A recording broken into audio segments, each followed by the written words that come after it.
பண்டைய கால தமிழகத்தில் சமூகமும் பண்பாடும் கற்றல் நோக்கங்கள்.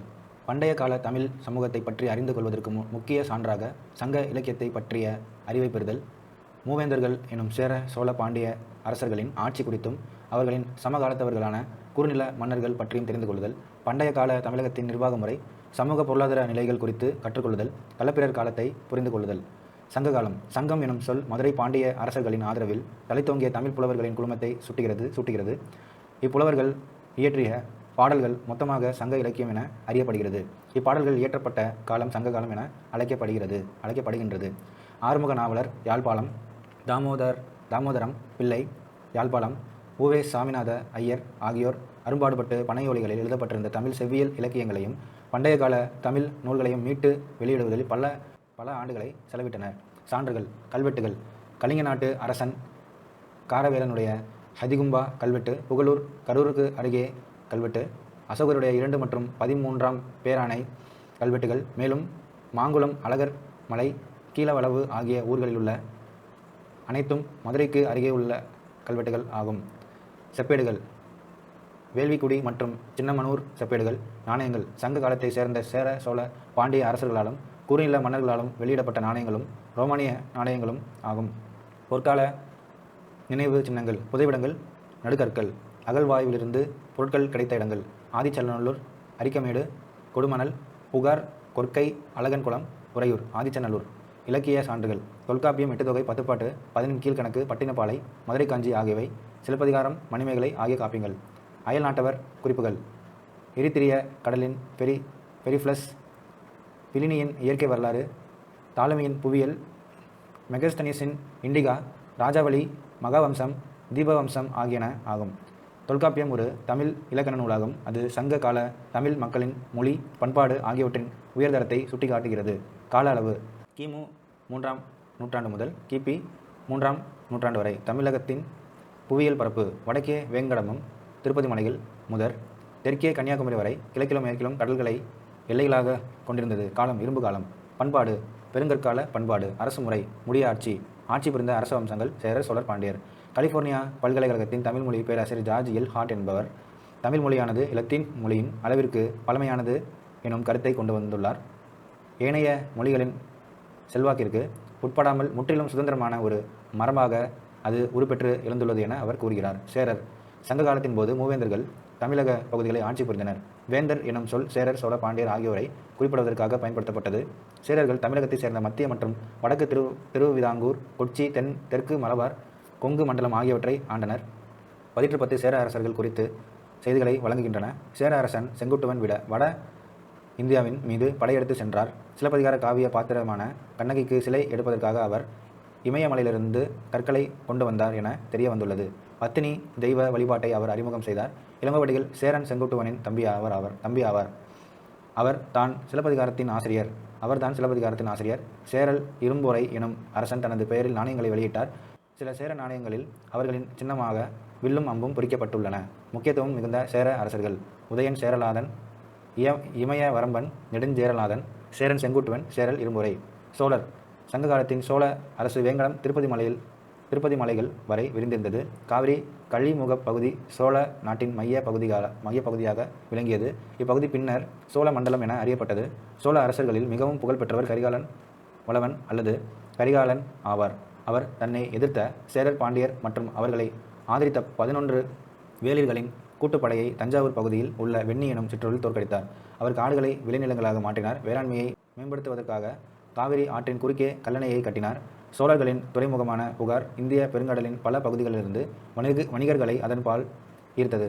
பட்டினப்பாலை எனும் 10 கீழ்கணக்கை சார்ந்த நூல் கரிகாலனின் ஆட்சியின் போது அங்கு நடைபெற்ற வணிக நடவடிக்கைகள் பற்றிய விரிவான செய்திகளை வழங்குகிறது. கல்லணை. இது கற்களால் கட்டப்பட்ட தடுப்பணை ஆகும். பாசனத்திற்காக கழிமுக பகுதி வழியாக நீரை திருப்பி விடுவதற்காக காவிரி ஆற்றின் குறுக்கே இவ்வணை கட்டப்பட்டது. கல்லணை கட்டப்பட்ட போது 69,000 ஏக்கர் நிலத்திற்கு அது நீர்ப்பாசன வசதியை வழங்கியது. முக்கியத்துவம் வாய்ந்த சோழ அரசர்கள். இளஞ்செட் சென்னி, கரிகால் வளவன், கோச்செங்கனான், கிள்ளிவளவன், பெருநற்கிள்ளி. பாண்டியர் இன்றைய தென் தமிழகத்தை ஆட்சி செய்தனர். பாண்டிய அரசர்கள் தமிழ் புலவர்களையும் அறிஞர்களையும் ஆதரித்தனர். பல பாண்டிய அரசர்களின் பெயர்கள் சங்க இலக்கியங்களில் குறிப்பிடப்பட்டுள்ளன. நெடுஞ்செழியன் மிகவும் புகழ்பெற்ற போர் வீரராக போற்றப்படுகிறார். அவர் சேரர், சோழர், 5 வேளிர்கள் ஆகியோரின் கூட்டுப்படையை தலையாலங்கானம் என்னுமிடத்தில் தோற்கடித்தார். அவர் கொற்கையின் தலைவன் என போற்றப்படுகிறார். பாண்டிய நாடு முத்துக்குளிப்புக்கு புகழ் பெற்றதாகவும் பாண்டிய அரசர்கள் பல நாணயங்களை வெளியிட்டனர். அவர்களின் நாணயங்கள் ஒரு புறத்தில் யானையின் உருவத்தையும் மற்றொரு புறத்தில் மீனின் உருவத்தையும் கொண்டுள்ளன. முதுகுடுமி பெருவழுதி என்ற பாண்டிய அரசர் பல வேத வேள்விகளை நடத்தியதை கொண்டாடும் விதமாக நாணயங்கள் வெளியிட்டார். மூவேந்தர்கள் சூட்டிக்கொண்ட பட்டங்கள்: சேரர்கள் ஆதவன், குட்டுவன், வானவன், இரும்பொறை; சோழர்கள் சென்னி, செம்பியன், கிள்ளி, வளவன்; பாண்டியர்கள் மாறன், வழுதி, செழியன், தென்னர். முக்கியத்துவம் வாய்ந்த பாண்டிய அரசர்கள்: நெடியோன், நன்மாறன், முதுகுடுமி பெருவழுதி, நெடுஞ்செழியன். அரசுரிமை சின்னங்கள்: செங்கோல், முரசு, வெண் கொற்றப்புடை ஆகியன அரசு அதிகாரத்தின் சின்னங்களாகும். சேரர்: பனம்பூ மாலை, முசிறி தொண்டி, வஞ்சி கரூர், வில் அம்பு. சோழர்: அத்திப்பூ மாலை, புகார் துறைமுகம், உறையூர் அல்லது புகார் தலைநகரம், புலி சின்னம். பாண்டியர்: வேப்பம்பூ மாலை, கொற்கை துறைமுகம், மதுரை தலைநகர், 2 மீன்கள் சின்னங்கள். குறுநில மன்னர்கள்: ஆய், வேளிர், கிளார். முடிசூட்டிய இம்மூன்று அரசர்களை தவிர பல சுதந்திரமான நெஞ்சுரம் மிக்க சிறிய குறுநில மன்னர்களும் இருந்தனர். அவர்கள் வேளிர் என அழைக்கப்பட்டனர். ஆய் எனும் பெயர் பழந்தமிழ் சொல்லான ஆயர், பொருள் ஆனிரை மெய்ப்போர் என்ற சொல்லிலிருந்து பெறப்பட்டதாகும். சங்க காலத்து ஆய் மன்னர்களில் முக்கியமானவர்களின் பெயர்கள் அந்திரியன், திதியன், நன்னன் ஆகியனவாகும். புகழ்பெற்ற வேளிர்கள் கடையேழு வள்ளல்களான பாரி, காரி, ஓரி, பேகன், ஆய், அதியமான், நல்லி ஆகியோர் ஆவர். அவர்கள் தமிழ் புலவர்களை பெருந்தன்மையுடன் தாராளமாக ஆதரித்தமைக்காக புகழப்பட்டவர்கள் ஆவர். கிளார் என்பவர் கிராம தலைவர் ஆவார். சங்ககால ஆட்சியமைப்பு: அரசுரிமை பரம்பரையானது. அரசர் கோ என அழைக்கப்பட்டார். அது கோன் எனும் சொல்லில் சுருக்கமாகும். வேந்தன், கோன், மன்னன், கொற்றவன், இறைவன் எனும் வேறு பெயர்களாலும் அரசர் அழைக்கப்பட்டார். பொதுவாக ஆட்சி புரிந்து கொண்டிருக்கும் அரசரின் மூத்த மகனே அடுத்த அரியணை ஏறினார். பட்டம் சூட்டப்படும் விழா அரசு கட்டளையர்கள் அல்லது முடிசூட்டு விழா எனப்பட்டது. பட்டத்து இளவரசர் கோமகன் எனவும் அவருக்கு இளையோர் இளங்கோ, இளஞ்செழியன், இளஞ்சேரல் எனவும் அழைக்கப்பட்டனர். அரசர் தினந்தோறும் அரசவையை நாளவை கூட்டினார். அங்கு அவர் விவாதங்களை செவிமடுத்து அனைத்து வழக்குகளையும் தீர்த்து வைத்தார். அரசின் வருமானம் வரிகள் மூலம் பெறப்பட்டன. நிலவரியே வருவாயின் முக்கிய ஆதாரமும் ஆகும். அது இறை என அழைக்கப்பட்டது. இதை தவிர அரசு சுங்கவரி, கப்பம், தண்டம் ஆகியவற்றையும் வசூல் செய்தது. அரசர்களும் வீரர்களும் வீரக்கழல் அணிந்திருந்தனர். அதன் மீது அணிந்திருப்பவரின் பெயரும் அவரின் சாதனைகளும் பொறிக்கப்பட்டிருந்தன. ஒற்றர்கள் நாட்டுக்குள் நடப்பனவற்றை மட்டுமல்லாமல் வெளிநாடுகளில் நடப்பனவற்றையும் தெரிந்து கொள்ள பயன்படுத்தப்பட்டனர். புறமுதுகில் காயமடைவது அவமானமாக கருதப்பட்டது. போரின் போது புறமுதுகில் காயப்பட்டதற்காக அரசர்கள் சாகுமறை உண்ணாவிரதம் இருந்து உயிரை மாய்த்து கொண்ட நிகழ்வுகளும் நடந்தன. சபை: அரசருடைய சபை அரசவை என அழைக்கப்பட்டது. அரசர் அரியணை என்றழைக்கப்பட்ட ஆசனத்தில் அமர்வது வழக்கம். அரசவையில் அரசரை சுற்றி அதிகாரிகள், சிறப்பு விருந்தினர்கள், அவை புலவர்கள் ஆகியோர் அமர்ந்திருந்தனர். அரசர்கள் 5 வித கடமைகளை செய்தனர்: கல்வி கற்பதை ஊக்குவிப்பது, சடங்குகளை நடத்துவது, பரிசுகள் வழங்குவது, மக்களை பாதுகாப்பது, குற்றவாளிகளை தண்டிப்பது முதலியன 5 வகையான கடமைகளாகும். தூதுவர்கள் அரசரால் பணியில் அமர்த்தப்பட்டனர். தூதுவர்கள் முக்கியமான பங்கு வகித்தனர். அரசுக்கு நிர்வாகத்தில் பல அதிகாரிகள் உதவி செய்தனர். அவர்கள் 50 5 உறுப்பினர்களை கொண்ட குழு, 80,000 8 உறுப்பினர்களை கொண்ட குழு என 2 குழுக்களாக பிரிக்கப்பட்டிருந்தனர். படை: அரசருடைய படை என்று அழைக்கப்பட்ட இராணுவம் 4 பிரிவுகளை கொண்டிருந்தது. அவை காலாட்படை, குதிரைப்படை, யானைப்படை, தேர்ப்படை என்பவனாகும். படைத்தலைவர் தானே தலைவன் என அழைக்கப்பட்டார். அக்காலப்பகுதியில் பயன்படுத்தப்பட்ட முக்கியமான ஆயுதங்கள் வாள், கேடயம், தோமாரம் அதாவது ஈட்டி, வில், அம்பு ஆகியனவாகும். தோமாரம் எனப்படுவது சற்று தொலைவில் இருந்து எதிரியின் மீது ஏவுகணையை போன்று வீசப்படுவதாகும். ஆயுதங்கள் வைக்கப்பட்டிருந்த இடம் படை கொட்டில் என அழைக்கப்பட்டது. கோட்டைகள் அரண்களாலும் ஆழமான அகழிகளாலும் பாதுகாக்கப்பட்டன. போர் முரசும் கடவுளாகவே கருதி வணங்கப்பட்டது. சட்டமும் நீதியும்: அரசரே இறுதியான மேல்முறையீட்டு நீதிமன்றம் ஆவார். தலைநகரில் நீதிமன்றம் அவை என்றழைக்கப்பட்டது. கிராமங்களில் மன்றங்கள் என்பவை தீர்ப்பு வழங்கப்படும் இடங்களாயிருந்தன. தண்டனைகள் எப்போதும் கடுமையாகவே இருந்தன. திருட்டு வழக்குகளில் மரண தண்டனை வழங்கப்பட்டது. தலையை துண்டித்தல், உடல் உறுப்புகளை துண்டித்தல், சித்திரவதை செய்வது, சிறையில் அடைப்பது, அபராதம், தண்டம் விதிப்பது ஆகியவை குற்றங்களுக்காக வழங்கப்பட்ட தண்டனைகளாகும். உள்ளாட்சி நிர்வாகம்: ஒட்டுமொத்த ஆட்சி பகுதியை மண்டலம் என்றழைக்கப்பட்டது. மண்டலங்கள் நாடுகளாக பிரிக்கப்பட்டன. மக்கள் தொகை, பரப்பளவு மற்றும் தொன்மை ஆகியவற்றின் அடிப்படையில் நாடு பல கூற்றம் பிரிக்கப்பட்டுள்ளன. ஊர் என்பது கிராமமாகும். அவை பேரூர் பெரிய கிராமம், சிற்றூர் சிறிய கிராமம், மூதூர் பழமையான கிராமம் என அழைக்கப்பட்டன. கடற்கரையோர நகரங்களுக்கு பட்டினம் என பெயர். பூகார் என்பது துறைமுகங்களை குறிக்கும் பொதுவான சொல்லாகும். முக்கிய நகரங்கள் புகார், உறையூர், கொற்கை, மதுரை, முசிறி, வஞ்சி அல்லது கரூர், காஞ்சி ஆகியன. திணை: நிலம் சார்ந்த சங்க கால சமூகம். நிலம் 5 திணைகளாக பிரிக்கப்பட்டிருந்தது. மண்ணின் வளத்தை பொறுத்து நிலங்கள் வகைப்படுத்தப்பட்டன. மருத நிலம் மென்புலம், நன்சை என அழைக்கப்பட்டது. அதில் நெல்லும் கரும்பும் விளைந்தன. நெய்தல் தவிர மற்றவை மண்புலம், புன்செய் என அழைக்கப்பட்டன. அவற்றில் தானியங்களும் பருப்பு வகைகளும் விளைந்தன. குறிஞ்சி திணை: மலையும் மலை சார்ந்த இடமும், வேட்டையாடுதல், சேகரித்தல் தொழில். குறவர் குலத்தினர் மக்கள், முருகர் கடவுள். முல்லை காடும் காடு சார்ந்த இடமும், ஆனிரை மேய்த்தல், ஆயர் ஆய்ச்சியர், மாயோன், மருதம் வயலும் வயல் சார்ந்த இடமும், வேளாண்மை, உழவன் உலத்தியர், இந்திரன். நெய்தல் கடலும் கடல் சார்ந்த பகுதியும், மீன்பிடித்தல், உப்பு உற்பத்தி, பரதவர், முலத்தியர், வருணன். பாலை வறண்ட நிலம், வீர செயல்கள், மறவர், மறத்தியர், கொற்றவை. பெண்களின் நிலை. சமூக வாழ்வில் பெண்களுக்கு கட்டுப்பாடுகள் இல்லை. கற்றறிந்த அறிவு கூர்மையுடைய பெண்கள் இருந்தனர். 40 பெண் புலவர்கள் வாழ்ந்து அரிய நூல்களை கொடுத்து சென்றுள்ளனர். திருமணம் சொந்த விருப்பத்தை சார்ந்து அமைந்திருந்தது. இருந்தபோதிலும் கருப்பு பெண்களில் மிக சிறந்த ஒழுக்கமாக கருதப்பட்டது. பெற்றோரின் சொத்துக்களில் மகனும் மகளும் சமமான பங்கை பெற்றிருந்தனர். சங்ககால பெண்பார் புலவர்கள் ஔவையார், வெள்ளிவீதியார், காக்கை பாடினார், ஆதிமந்தியார், பொன்முடியார். சமய நம்பிக்கைகள் மற்றும் சமூக பிரிவுகள்.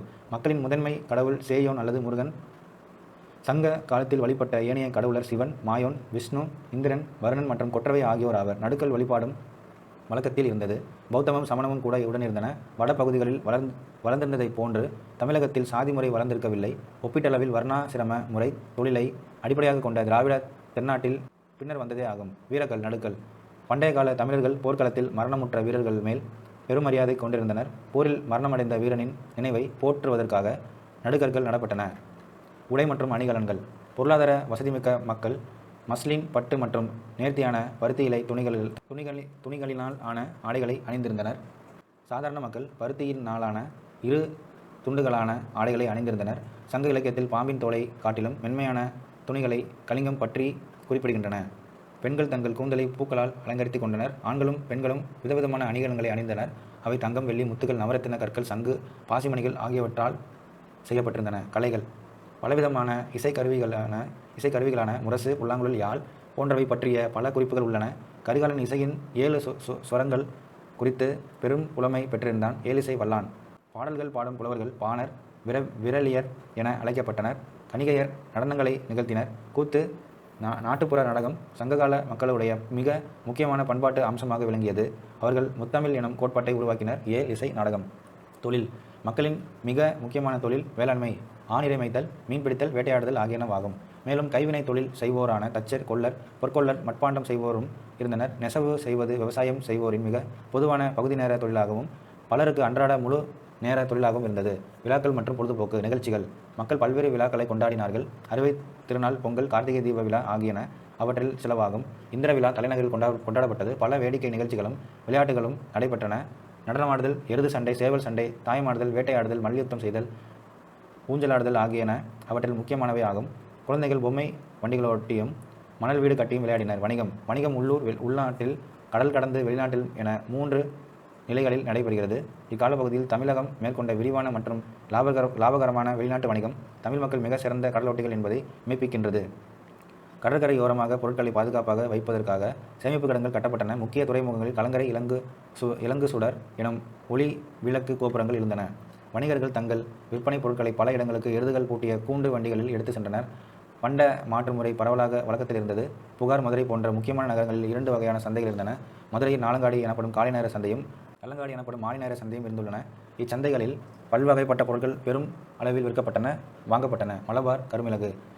எகிப்து அரசன் 2ஆம் ராம்செஸ்ஸின் பதப்படுத்தப்பட்ட உடல் திறக்கப்பட்ட போது தொல்லியல் அறிஞர்கள் அவருடைய நாசியினுள்ளும் அடிவயிற்றுள்ளும் கருமிளகு கதிர் அடைக்கப்பட்டிருந்ததை கண்டனர். இவ்வாறு பதப்படுத்தப்பட்ட உடலை பாதுகாப்பது பண்டைய நாட்களில் பின்பற்றப்பட்ட முறையாகும். முக்கிய துறைமுகங்கள் முசிறி, தொண்டி, கொர்க்கை. முக்கிய ஏற்றுமதி பொருட்கள் உப்பு, மிளகு, முத்துகள், தந்தம், பட்டு, நறுமணப் பொருட்கள், வைரம், குங்குமப்பூ, விலை மதிப்பு மிக்க கற்கள், மஸ்லின் மற்றும் சந்தனக்கட்டை. முக்கிய இறக்குமதி பொருட்கள் புஷ்பராகம், தகரம், கண்ணாடி, குதிரைகள். இந்திய வணிகர்களால் ரோம பேரரசுக்கு விநியோகம் செய்யப்பட்ட பட்டு மிக முக்கியமானதாக கருதப்பட்டது. ரோம பேரரசர் ஆரிலியன் இந்திய பட்டானது எடைக்கு எடை தங்கம் கொடுத்து பெற தகுதியானது என அறிவித்தார். கடல் கடந்த நாடுகளுடன் வணிக தொடர்பு. தமிழகத்திற்கும் கிரேக்கம், ரோம், எகிப்து, சீனா, தென் கிழக்காசியா, இலங்கை ஆகிய நாடுகளுக்கு இடையே வணிக உறவுகள் நிலவியதை தொல்லியல் அகழ்வாய்வுகள் மெய்ப்பித்துள்ளன. முசிறி முதல் பேரங்காடி. ரோம் நாட்டை சேர்ந்த மூத்த பிளினி தன்னுடைய இயற்கை வரலாறு எனும் நூலில் முசிறியை இந்தியாவின் முதல் பேரங்காடி என குறிப்பிட்டுள்ளார். ரோமானியர்களின் குடியிருப்பு இருந்த முசிறியில் அகஸ்டஸ் கடவுளுக்காக கோவில் ஒன்று கட்டப்பட்டிருந்தது. கிமு 2ஆம் நூற்றாண்டை சேர்ந்த பாப்பிரஸ் ஒப்பந்த பத்திரத்தில் வியன்னாவில் உள்ள அருங்காட்சியகத்தில் உள்ளது. அலெக்சாண்ட்ரியாவை சேர்ந்த வணிகர் ஒருவரும் முசிறியை சேர்ந்த ஒரு வணிகருக்கும் இடையே மேற்கொள்ளப்பட்ட வணிக ஒப்பந்தம் பதிவு செய்யப்பட்டது. களப்பிரர்கள். கிமு 3ஆம் நூற்றாண்டின் இறுதியில் சங்ககாலம் படிப்படியாக தனது சரிவை சந்தித்தது. சங்ககாலத்தை தொடர்ந்து களப்பிரர்கள் தமிழகத்தை கைப்பற்றி 2½ நூற்றாண்டுகள் ஆட்சி செய்தனர். களப்பிரர்களை பற்றி அறிய நமக்கு குறைவான குறிப்புகளை கிடைத்துள்ளன. அவர்கள் விட்டு சென்ற நினைவு சின்னங்கள், தொல்கலை பொருட்கள் என எதுவும் இல்லை. ஆனால் அவர்களின் ஆட்சி குறித்து இலக்கியங்களில் சான்றுகள் உள்ளன. இலக்கிய சான்றுகள் தமிழ் நாவலர் சரிதை, யாப்பெருங்காலம், பெரிய புராணம் ஆகியவற்றை உள்ளடக்கியதாகும். சீவக சிந்தாமணி, குண்டலகேசி ஆகிய இரண்டும் இக்காலத்தில் எழுதப்பட்டவைகளாகும். தமிழகத்தில் பௌத்தமும் சமணமும் முக்கியத்துவம் பெற்ற காலம் அது. சமஸ்கிருதம், பிராகிருதம் ஆகிய மொழிகளில் அறிமுகத்தால் வட்டெழுத்து எனும் புதிய எழுத்துமுறை உருவானது. 11 கீழ்கணக்கை சேர்ந்த பல நூல்கள் இயற்றப்பட்டன. இக்காலகட்டத்தில் வணிகமும் வர்த்தகமும் தொடர்ந்து செழித்தோங்கின. எனவே களப்பிரர் காலமானது பொதுவாக சித்தரிக்கப்பட்டதை போன்று இருண்ட காலம் அல்ல. உலகம் அந்நாளில் நுழைவாயில் ஹான் அரச வம்சம் சீனா 206 முதல் கிமு 206 முதல் கிபி 220 வரை. பிரமிடு மயன் நாகரிகம் மத்திய அமெரிக்கா. கொலோசியம் ரோமானிய நாகரிகம் இத்தாலி கிமு 3ஆம் நூற்றாண்டு முதல் கிபி 1ஆம் நூற்றாண்டு வரை. பாட சுருக்கம். சங்கம் எனும் சொல் புலவர்களின் குழுமத்தை குறிக்கிறது. இவ்வமைப்பு மதுரையில் பாண்டிய அரசர்களின் ஆதரவில் தலைத்தோங்கியது. சங்க காலத்தில் சேரர், சோழ, பாண்டியர் ஆகிய மூவேந்தர்கள் தமிழக பகுதிகளை ஆட்சி செய்தனர். இம்மூன்று முடியரசர்களுக்கு அப்பாற்பட்டு தமிழக பகுதிகள் பல்வேறு சுதந்திரமான குறுநில மன்னர்களாலும் ஆளப்பட்டன. தொல்லியல் அகலாய்வுகள் தமிழகத்திற்கும் அயல் நாட்டிற்கும் இடையே இருந்த வணிக உறவுகளை உறுதி செய்கின்றன. கிபி 3ஆம் நூற்றாண்டின் இறுதியில் சங்க காலம் முடிவுறத் தொடங்கியது.